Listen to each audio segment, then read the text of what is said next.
Michel Arrive, bonjour. Bonjour. Vous êtes député de l'Ariège et vous occupez d'éducation, d'innovation dans une commission qui cumule plein de sujets. Lesquels? Alors, c'est la commission éducation-culture, les deux principaux piliers, mais nous avons la recherche, l'innovation, l'enseignement supérieur, la jeunesse, les sports, les associations. Et je crois que j'oublie personne. Si on calcule en technocrate et en statisticien, effectivement, si c'est un 21 élèves, un enseignant, on n'aurait plus beaucoup d'enseignants en Ariège.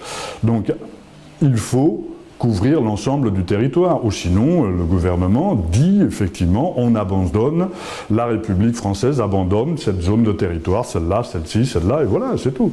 En Ariège, nous avons des fermetures, nous avons aussi des ouvertures, nous avons des consolidations, notamment à l'Escure la 3e classe, à Saint-Ain il y aura sûrement la 2e classe aussi. Nous avons malheureusement des fermetures à Liorac, ce que je déplore. Je parle là pour le Couserans, j'ai pas tout en tête, mais voilà, Liorac, Rouze, je crois, va fermer aussi. Donc les fermetures sont une mauvaise nouvelle, les réouvertures en sont des bonnes. Ce qui se passe, c'est ce que je vous disais au début, c'est qu'on ne peut pas calculer l'éducation nationale en nombre d'élèves. Un jeune ariégeois a le droit au même niveau d'éducation qu'un jeune toulousain, ou qu'un jeune parisien, ou qu'un jeune lillois, ou qu'un jeune marseillais. Donc à partir de ce moment-là, nous devons avoir un service public efficace sur l'ensemble du territoire national. C'est l'équité territoriale. Pourtant, nous avons je vous ai vu aux portes ouvertes, des plateaux techniques des collèges et lycées du Couserans et de Mirepoix. On a quand même des enseignements de qualité avec des filières qui sont intéressantes pour le tissu industriel. Ah oui, mais vous avez tout à fait raison. Et comme vous le disiez, puisque le gouvernement Macron a donné comme orientation ultime seulement celle-là de l'éducation nationale, l'employabilité des jeunes, aujourd'hui, faisons avec. Je vous rappelle quand même que l'éducation nationale, la base de sa mission, c'est l'émancipation des jeunes. C'est ça, la base de l'éducation nationale. C'est porter un regard critique sur les choses pour faire avancer justement notre société. Et ça vient d'être notifié dans le Code de l'éducation nationale sur sûrement un des seuls amendements que j'ai posé qui a été accepté. Alors j'ai posé beaucoup plus d'amendements, nous en avons posé je crois plus de 2000 déjà, et celui-là a été accepté parce qu'il avait juste oublié que l'éducation nationale, donc l'école, sert aussi à l'émancipation des jeunes gens et des enfants. Voilà, donc Mirepoix et Bergès, Saverdin, Jacquat, nous avons là des plateaux techniques d'excellence. Et nous avons les atouts de ce qu'eux appellent nos faiblesses. C'est-à-dire qu'on a encore de l'espace et on a encore de la place. Et nous pouvons accueillir. Et nous avons des plateaux techniques. Donc nous pouvons développer des filières. Et c'est en ce sens que lorsque je reçois le directeur régional d'Orange, je lui dis « Oui, c'est une bonne chose de déployer la fibre. » Et je soutiens le conseil départemental dans cette démarche. Mais maintenant, ce que je souhaiterais, c'est que vous vous impliquiez sur le territoire, notamment en nous aidant à insuffler les moyens d'une nouvelle filière qui serait de maintenance des réseaux. Et Orange est d'accord, j'en ai parlé à l'éducation nationale, le DAZEN serait d'accord, l'approviseur serait d'accord, la région serait d'accord, donc nous avons là une possibilité de créer des filières. J'ai été en Côte d'Ivoire, j'ai parlé avec monsieur l'ambassadeur de France qui a besoin de coopération.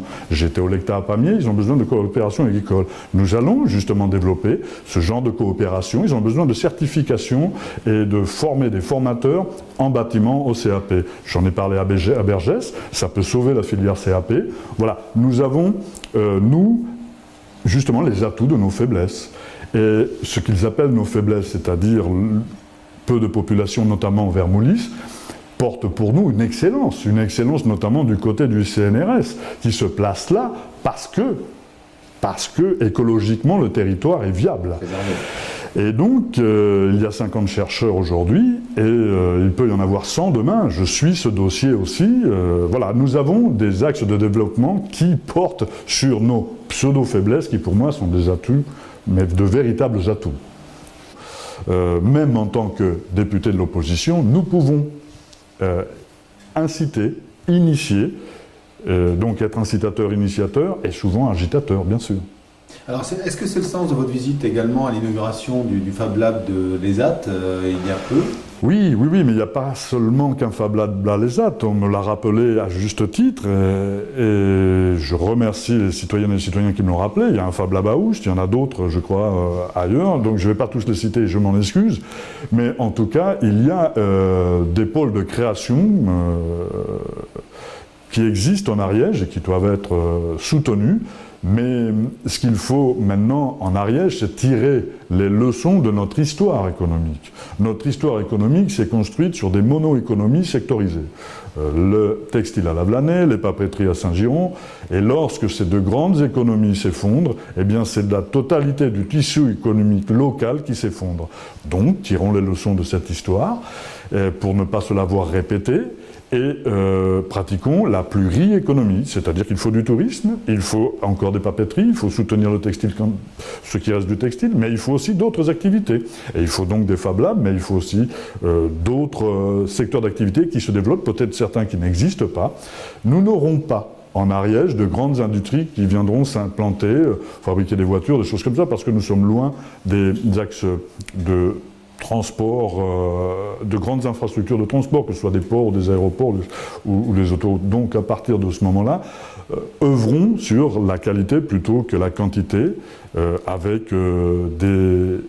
Vous avez la culture, par exemple. La culture peut être un vecteur social et économique formidable, porteur. Et quand vous regardez les associations, c'est le premier employeur d'Ariège. C'est 4400 emplois. Il n'y a pas de société ariégeoise qui a 4400 emplois. La plus grosse société privée, je crois que c'est Aubert et Duval en ce moment, qui a plus d'1 millier d'emplois. Je ne sais pas exactement avec les intérimaires, ça monte, ça descend, ça tourne autour du millier d'emplois, mais pas 4400. Donc il y a, je crois, à œuvrer dans ce sens-là et refaire un nouveau, s'ancrer en fait dans notre 21e siècle, tout en sachant que notre territoire est composé comme tel, c'est-à-dire que nous avons par exemple beaucoup de bois, un secteur bois peut-être à développer. Voilà, il faut garder ce qu'est le territoire et pouvoir y faire venir ou développer des activités en cohérence avec notre territoire. On va peut-être pas faire une fabrique de chalutiers, Pamiers.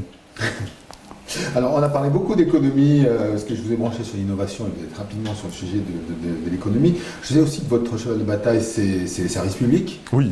Services publics en Ariège, on a commencé un petit peu à en parler dans l'éducation.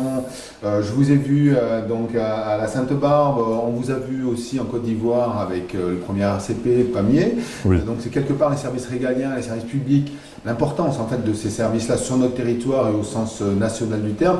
C'est quelque chose qui vous intéresse, qui vous préoccupe? Ah oui, ça me préoccupe véritablement. D'abord, pour plusieurs choses. La première chose, pour ce qu'est le service public, et non pas le service au public. Le service public. C'est-à-dire qu'il est important que nous ayons des hôpitaux dans des zones reculées comme les nôtres, notamment le CHAC. Et il y a une lutte légitime en ce moment au CHAC et au Chiva que je soutiens parce qu'elle est effectivement légitime. Ensuite, pourquoi j'ai été en Côte d'Ivoire? J'étais en Côte d'Ivoire à l'invitation du colonel Chenebo. Effectivement, je suis là où nous ne nous attendait pas forcément la France insoumise. Eh bien, moi, je vous dis que nous sommes là parce que nous sommes peut-être et sûrement appelés à gouverner dans les prochaines années. Donc, à partir de ce moment-là, je suis venu saluer et présenter mes respects à l'armée en leur disant que l'armée étant ce qu'elle est, faite par et pour le peuple, nous avons besoin de cette entité pour garantir la sécurité de notre pays.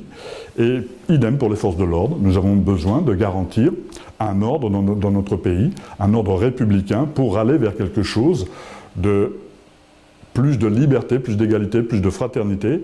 Il faut effectivement que nous puissions garantir la sécurité de notre pays vis-à-vis de forces extérieures, mais de notre sécurité intérieure aussi. D'accord.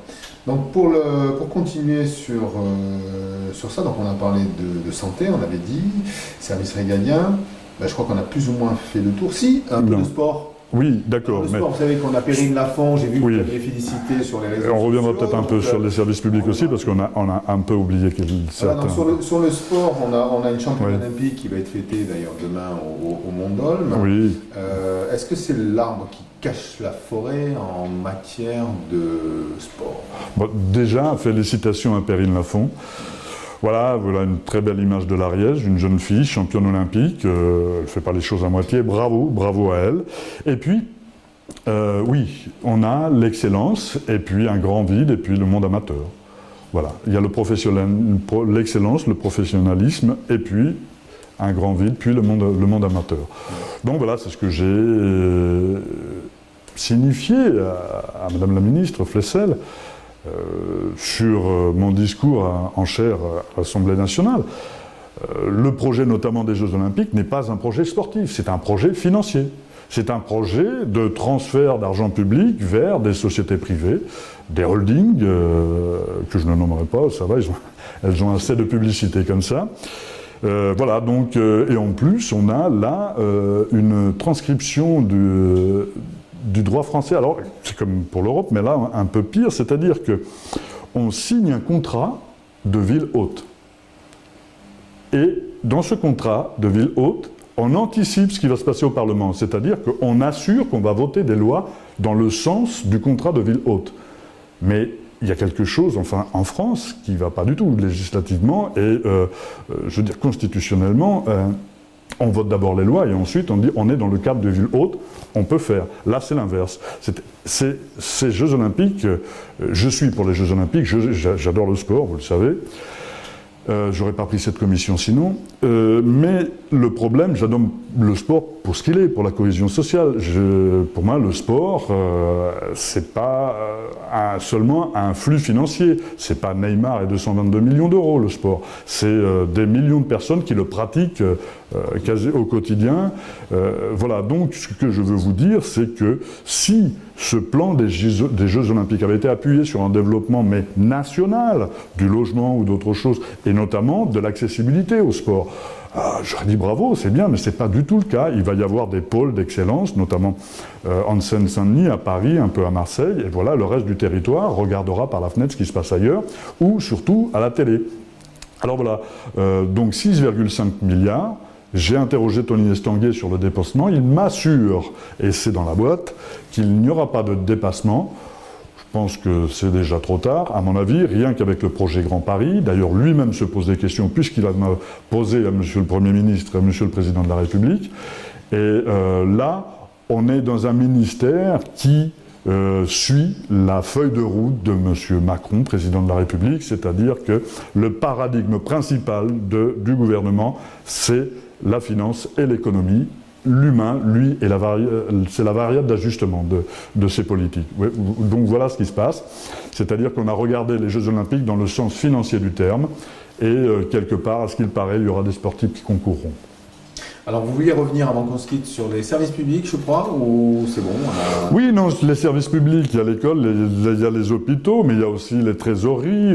On a pu discuter. Ce que je veux vous dire aussi, c'est lorsqu'on discute, même si nous sommes députés d'opposition, les hauts fonctionnaires, eux, ont un devoir de réserve, et quand je vais les voir, je n'y vais jamais en confrontation directe, pas du tout. Ça n'est pas l'image que nous ne sommes pas l'image que vous voyez dans les médias, les grands médias, je ne parle pas de vous, les grands médias nationaux.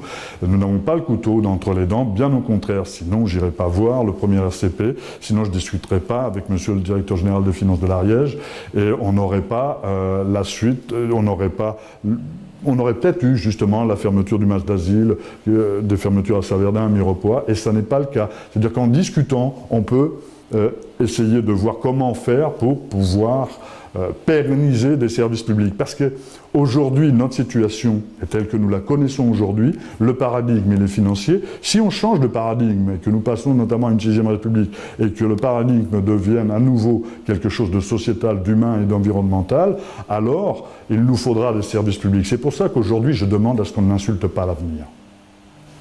Michel arrive sur ces beaux mots. On va se quitter. Je vous remercie. Merci à vous.